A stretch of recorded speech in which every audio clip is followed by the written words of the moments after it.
ravnoapostolni car Konstantin. Poštovanje svetitelja je nešto što je svojstveno pravoslavlju. O tome ko može biti proglašen za sveca ima više definicija. No sve se one uglavnom slažu u sljedećim elementima. Svetitelji su oni koji su dostigli cilj hrišćanskog života, koji su prepoznati kao takvi, koji su za života svedočili, a i danas svedoče, u kojima u celosti živi Hristos Bog, koji su dostigli ili obožavanje, oni služe kao uzor vernicima danas. Ako objektivno sagledamo nekolicinu primjera svetaca i široke palete koja u pravoslavlju postoji, vidjet ćemo zašto je ova doktrina u pravoslavlju problematična za prihvatanje, kao i nedvosmisleno pokazuje da je pravoslavlje daleko od savršenog u pogledu izbora svetitelja. Ovaj svetitelj poprilično ima debeo dosije, ali sa pozitivne strane car Konstantin jeste učinio nešto jedinstveno, proglasivši versku toleranciju. Time je za hrišćane učinio nešto zaista specijalno, jer je državno progonstvo prestalo.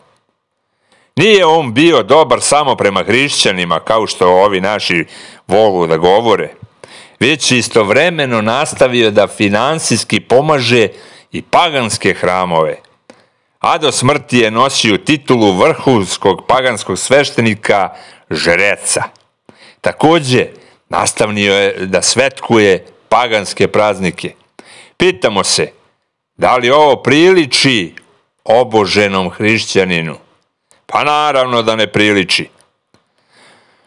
No tu se njegovi nehrišćanski verni životni izbori ne zaustavljaju.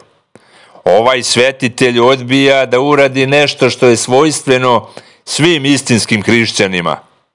Do same smrtne postelje nije hteo da se krsti. Pored toga, na nagovor svoje druge supruge, ubio je svoga sina iz prvoga braka. Nakon toga što je shvatio da je ova njega namagarčila, ubio je i nju, kao i njenog brata, kojem je prethodno dao časnu reč da će ga poštedeti. No, posle svih ovih dela na smrtnoj postelji, Konstantin je ipak rešio da se krsti. Problem sa njegovim krštenjem je da ga je krstio Jevsevije Nikamidijski, arijanski episkop, poznat je i po tome da je proganjao Atanasija Velikog. Arijevska jerest je slična današnjim Jehovinim svedocima. Poriču prirodu i božanstvo Gospoda našeg Isusa Hrista. Pravoslavni nisu priznavali njegovo krštenje i njegov obred smatraju ništavnim. Ali kako su ga kasnije prihvatili za ravnoapostolni? Za krštenje od strane jeretika u 46. pravilu svetih apostola piše: zapovedamo da se svrgne episkop ili prezviter koji prizna krštenje ili žrtvu jereticima.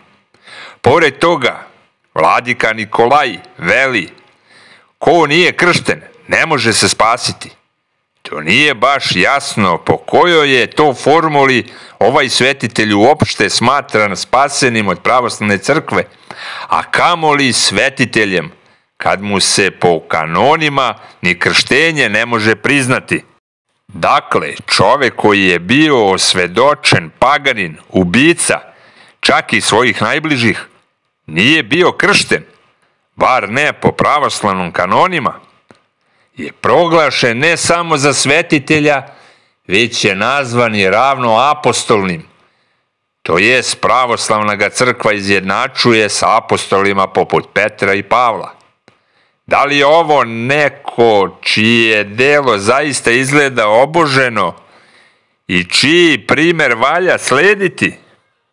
Do sljedeće emisije želim svima puno Božjih blagoslova u ime Oca i Sina i Svetoga Duha. Amin.